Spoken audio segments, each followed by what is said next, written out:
12 mo'ljalning ojizligi. Sizning mo'ljalingiz nima? To'g'ri chiqamdi yo'q, anglab beqinglar. Chashqan yildigilar ko'ngil yumshoqlikdan doim ziyon tortadi. Kali yilliklarning ojizligi ularning o'z oilasida. Endi yo'lvochchiliklar boshqalarga bek oson ishinib ketadi. To'shqan yildigilarning ojizligi maliya, iqtisod to'g'riliq ishlarda sal ziyon tortib qoladi.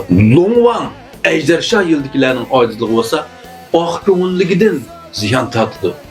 Yılan yıldagilar bo'lsa bek inchga ko'pinchalarning chanqo'jig'i va bir ishlarda shunday inchkilik qilib, shuning uchun ziyon tortib qoldi.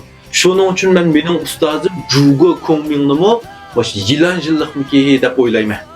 Maymujilliklar, ya'ni Sunukung yildagilar, bularning xarakteri intayin kuchli.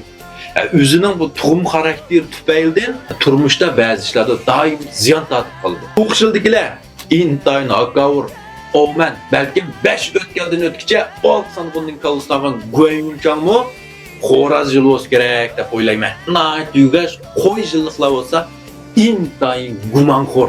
İşçiliklardakining acizligi olsa bular nait rastgil, intayin samimiy. Başqalarni mı üzemge o'xshash rastgak qildi, samimiy deb o'ylab oladi.